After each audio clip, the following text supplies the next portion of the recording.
Hey guys, I wanted to talk to you real quick about how we build resilient and tougher adults, starting with them as kids. We all want to protect our children. We love them with our soul, and we don't want anything bad to happen to them. But guarding them and protecting them from everything will be crippling to them as they grow into adulthood. I personally see it every day with parents whose kids don't know how to tie their shoes or argue or bicker back with them. So here's a few facts that unfortunately are very true. Number one, your child's going to lose a job. Your child is going to be treated unfairly. Your child is going to, at some point, probably get a low grade. Your child is going to have their heart broken. It happens to all of us sooner or later. Your child's going to have someone steal from them. Your child is going to have to deal with the death of a loved one, possibly even you and me. They are going to make some bad decisions. We all have at times. They are going to feel overwhelmed. And that happens, especially in today's world, to nearly all of us. They're going to feel devastated at some point. They are going to face hardships and sadness, just like we all have. They are going to face fear. They're going to face against disappointment. And unfortunately, as with all of us, they're going to feel some self-loathing at times. I don't know many people look in the mirror that are very happy with what they see. Now, if you do everything in your power to protect them from all of this, then when the time comes that you're not there for whatever reason, they will have no coping skills to deal with these things on their own. They may turn to other things to help them cope, and that's how so many people become addicts. I'm not saying we need to throw our children to the wolves and let them fight their way through life's obstacles, but definitely hold them accountable for things they need to do and can do. Be there when they need your support, but don't live their lives for them. You had your chance. This is their path. Please don't rob that from them. All right, now all of these things that I'm going to give you here are very age dependent, and more than likely your kiddo is ready to do a lot more of these things than you think they are at whatever age they might be. Parents tend to not see their kids are ready yet, but they will surprise you, and they're going to take pride in becoming self-sufficient.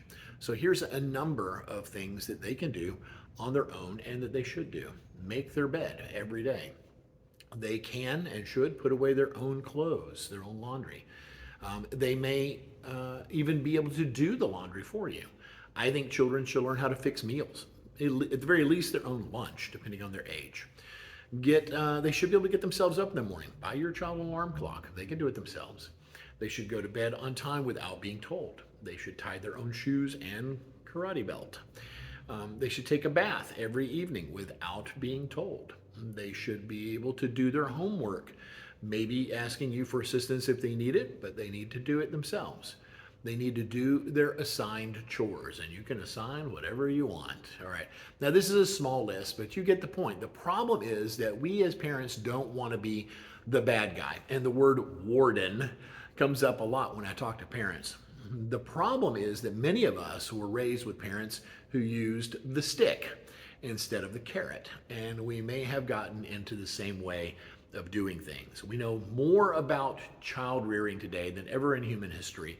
And so we can go forward now and do some different things. Now, in case you don't get the reference of the stick and the carrot, imagine I have a mule. I encourage him with a stick to make him go. Eventually, the mule will hate me. And in his stubbornness and desire to rebel, he'll eventually sit down and not move no matter how much I use the stick. If, on the other hand, I offer him a carrot, if he moves, he will do so.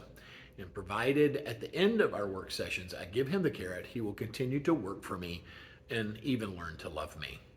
Your child may have earned a tablet from getting good grades or being a good kiddo or whatever, but then they make a mistake, do something unacceptable, and you take it away from them. When you do your job at work, you get paid. If you don't do a good job, your boss doesn't ask for last week's payback, he just docks this week's pay. In the same way, set it up so that the tablet is earned for whatever length of time daily that you approve of. 30 minutes sounds good to me if they earn it. And now they have to earn it by doing certain things. I think 5 is good. And you can set up some of these however you want.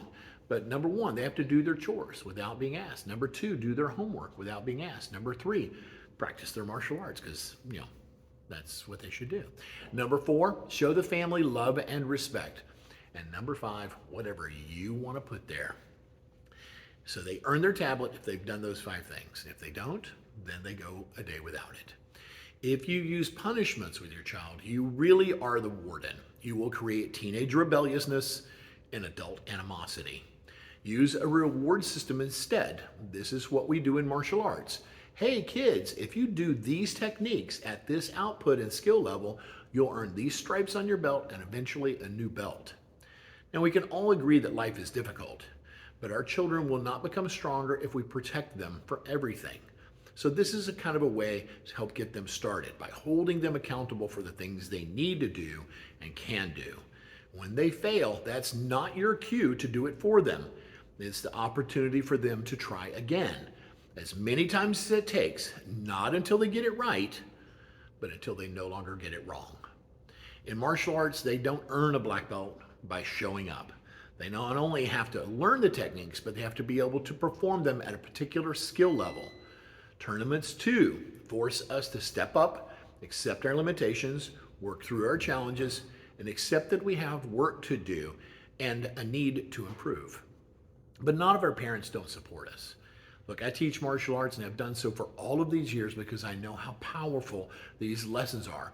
I've seen it day after day after day, and you and your child will too. See you on the floor.